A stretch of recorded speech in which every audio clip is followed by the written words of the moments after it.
I've been patient enough with you, man. I've been here for 10 minutes. Go outside, or we're gonna make you outside. Thanks, Chief. But now at 6, 2 Portland police officers hospitalized after a scuffle with a suspect. What led up to the altercation? Plus, the search for a missing 68-year-old man who never returned from a camping trip, where the sheriff's office is focusing their search ahead. And a warning for folks in Marion County after a bat tests positive for rabies. What you need to know to keep yourself and your pets safe, coming up as your News at Sunrise starts right now.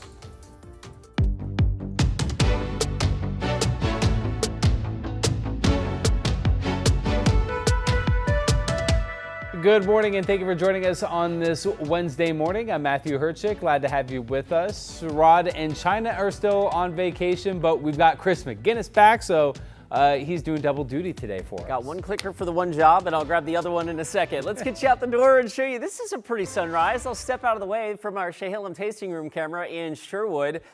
Of course, the sun is coming up, but now it is being obscured by that marine layer, which is bumped up against the Cascades and then clouding up westward. And so this camera may very well go fully cloudy before the mid-morning hours are out. It's 55 there. We are socked in from our Visit Seaside camera, or I should say sponsored by Seaside Camera, along the North Oregon coast. Little mist and drizzle possible there as well. And that marine push has certainly brought the clouds into the Rose City as well. It's cloudy in Vancouver. It's cloudy in Portland. Currently 61 degrees. All right, don't fret just because there's clouds out there this morning. We expect that those will be burning off as we go towards the noon hour, sometime between 11 and 1, and we should eventually finish our day with full sunshine. Maybe a little breezy, especially at the coast and in the gorge, but otherwise a good-looking finish to our Wednesday afternoon. All right, let's get you out the door. I want to start off in Clark County. We've got some road work right now on I-5 southbound. This is going to be between the Battleground exit at SR 502 and 179th. I think I've got a traffic camera that I can pop up here real quick. Yeah, traffic is really bunched up here as WashDOT does some road work here. So the southbound left lane is still coned off, and so we've got a 1.5 miles, 2 miles of freeway here that's moving really slowly southbound. Outside of that, the rest of the freeway system is in good shape. We're rolling along through North Portland, rolling along over at the Sylvan Hill, and your drive coming in from Troutdale right now, just 14 minutes. Matthew, back to you. All right, thank you, Chris. Well, the Marion County Sheriff's Office is asking for help finding this missing camper. This is 68-year-old John Nelson. A family friend reported him overdue after he went camping in the Mount Jefferson Wilderness near Russell Lake. Nelson was last seen wearing a light blue jacket, jeans, and had a light blue day pack. Search crews are on the ground and deputies want to hear from anyone who may have seen him. The military says the commander who was on board a naval helicopter that made an emergency landing in the Arabian Sea was from Oregon. The Navy saying that there is no indication that emergency was caused by hostile actions. After 4 days, the Navy suspended search efforts for Commander Gabriel Edwards. He is now presumed dead. The 3 other crew members on board the helicopter were recovered and are stable. Commander Edwards' wife saying in part, quote, "We are profoundly grateful to every sailor, aviator, and airman who devoted countless hours, extraordinary skill, and unwavering determination in the effort to bring Gabe home." According to the acting Secretary of the Navy, Edwards was posthumously promoted to the rank of captain. 2 Portland police officers were sent to the hospital after getting into a scuffle with a suspect in Northeast Portland. Option A is jail. Option 2 is you still have your freedom to walk about wherever you want except for this parking lot. Does that make sense? Handcuffs? Cool. So body camera video shows the officers begin to put a trespassing suspect in handcuffs. Then, as you can see, the suspect appears to fight back. Now, this happened near Northeast MLK and Mason Street just before 2 yesterday morning. Lasted for about a minute before officers got that suspect under control. Portland police aren't saying how badly the police officers were hurt. The suspect was arrested for assaulting public safety officers, among other charges. And Portland police say more victims have come forward accusing a man of child sex abuse. 61-year-old Daniel Eggleston from Boring, Oregon now faces 2 new charges. That's in addition to those related to 3 original victims he's accused of abusing. One of those over the course of 9 years. Detectives also believe that there may still be other victims. Well, wildfires have been exploding all all over the West this summer, and it's causing some burnout in firefighters. Fire agencies have guidelines in place to help manage fatigue, including required rest periods and limits on work and travel hours. For firefighters, staying healthy is part of staying ready. There's no denying that it is a grueling job. It is very physically and mentally demanding, requires us to be out for days on end, working long hours. Fire officials say preventing wildfires remains one of the biggest ways the public can help crews working on the front lines. And fire officials are describing the Chelan Hills fire as a storm. It's destroyed more than 24 homes, about 100 structures, and left one person dead. The fire started on the 4th of July. The Grant County Sheriff thinks it may have been caused by fireworks. So far, it's still about 10,000 acres and 50% contained. Governor Bob Ferguson visited the command center for an update on the efforts. Progressed so rapidly that it created a firestorm. As a result, we had firefighters that had to retreat to a safe zone of a property that was mowed down to where they basically circled all their engines and used their pumps and water to keep themselves cool. A criminal investigation into the cause of that fire is underway. And in an update to a story we brought you yesterday on Sunrise, the Hillsboro City Council has voted to censure Councilor Christian Salgado. This stems from a meeting last month where tensions rose between Salgado, other city leaders, and the community.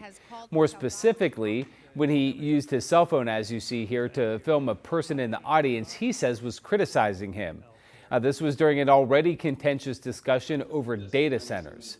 Last night, Salgado said he disagrees with accusations that he was taunting members of the public and has already apologized for his role in escalating an already difficult meeting. The censure means Salgado is also removed from committee assignments, his stipend is cut in half, and he'll have to attend all future meetings virtually. Portland City Council is considering two options to make homeownership more accessible. They target different parts of the housing market, but with a common goal, making it easier to build and buy homes in Portland. The first resolution focuses on affordability for future home buyers. The 2026 tax exemption program would set next year's sale price cap for eligible homes at $455,000 for a temporary property tax exemption, with the goal of encouraging the development of more affordable homeownership options, which has been an ongoing concern in the city.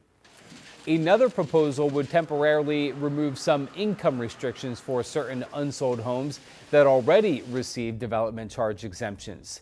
The goal there is to give builders more flexibility to sell unsold affordable homes faster. City Council will discuss both proposals at its meeting this morning at 9:30.